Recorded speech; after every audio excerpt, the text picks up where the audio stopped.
You've probably used AI to write something, a message you couldn't find the words for, an email you needed to sound more professional, a reply you were putting off. You're not alone. Millions of people do the same thing every day.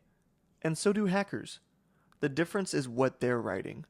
While you were using AI to clean up your sentences, a different version of that technology was being sold on the dark web, built specifically to write phishing emails that bypass your instincts, designed to generate malware code on command, trained without a single ethical guardrail. It's called WormGPT, and if you think it sounds like science fiction, it was already for sale before most people had even heard of ChatGPT. Here's what it actually is, who built it, and what it means for every email in your inbox. To understand WormGPT, you first need to understand what made it possible. Large language models, the same kind of AI that powers the chatbots you've probably used, are trained on enormous amounts of text. They learn patterns. They learn how language works. They learn how to produce text that sounds natural, convincing, and human-like. The major AI companies build guardrails into their models. Ask ChatGPT to write malware and it refuses. Ask it to help you craft a phishing email designed to steal someone's password and it declines. Those restrictions are intentional. They're baked in. But the underlying technology isn't locked away. Researchers and developers have been publishing open source versions of these models for years. One of them, a model called GPT-J, was released by a research organization called Eleuther AI in 2021. It's powerful, capable, and unlike the commercial models, it doesn't come with built-in restrictions. What you do with it is entirely up to you. What someone on the dark web did with it was build WormGPT. In the summer of 2023, researchers at /Next, a cybersecurity company, identified a tool being actively sold on hacking forums under that name. The seller, known online only by the alias Last, had taken an open source AI model and fine-tuned it specifically on malware-related data. No content filters, no ethical guidelines, no refusals. WormGPT was sold as a subscription service. Pay the fee and get access to an AI that would write whatever you asked. Daniel Kelly, a reformed black hat hacker who now works in cybersecurity awareness, helped test and document WormGPT's capabilities. What he found was unsettling. The model could produce business email compromise attacks, the kind where a criminal impersonates a company executive and instructs an employee to wire money or hand over credentials that were polished, persuasive, and indistinguishable from something a real person had written. Not passable, convincing. This is where it becomes relevant to you personally. The phishing emails in your inbox used to be easy to spot. Obvious typos, strange grammar, an address that almost matched the real thing, but not quite. You learned to look for those signals, and for years that worked reasonably well. WormGPT erases those signals. Researchers at IBM found that AI-generated phishing emails outperformed human-written ones in a certain real-world test, not because the AI was smarter, but because it was relentless.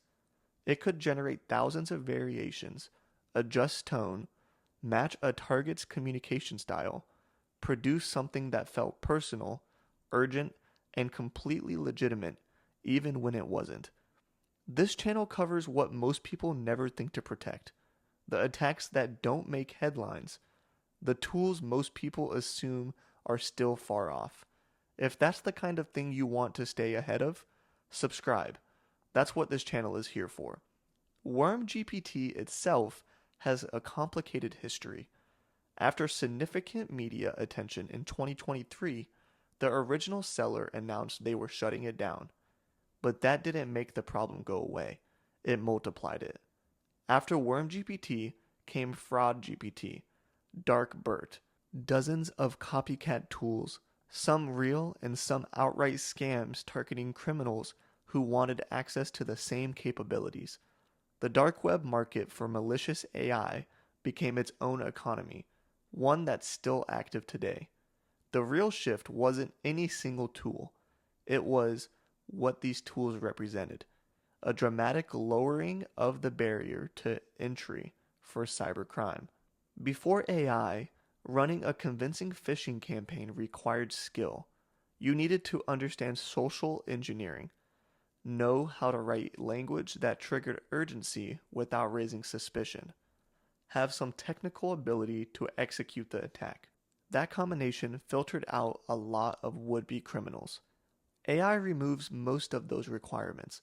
Someone with no technical background, no writing ability, and no experience can now generate highly convincing attacks with a few prompts and a subscription fee. The scale implications are real. Most people capable of launching attacks means more attacks. More attempts means more chances for one to land on someone's parent, someone's employee, and someone's inbox. So what do you do about it? Stop trusting tone. A polished professional email is no longer evidence that it's legitimate. AI can make anything sound authoritative. Instead of judging a message by how it's written, verify through a separate channel. If an email asks you to take any financial action or hand over any credentials, confirm it by contacting the sender directly, using a number or an address you already have, not one in the email. Slow down on urgency. AI-generated attacks are designed to create time pressure, a sense that you need to act right now, before you have time to think. That pressure is a signal. The more urgent something feels, the more carefully you should stop before responding. Enable two-factor authentication everywhere it's available. Even if a credential gets stolen, a second factor makes it significantly harder to use. And understand what AI can and cannot do. It can write. It cannot forge a real phone call from someone you know. It cannot replicate a one-time authentication code. The further an attack has to go beyond text, the harder it becomes, even with all the AI in the world behind it. You used AI to write something today. Someone on the other side of the world used it too. The difference is what comes next, whether you know what to look for or whether you don't.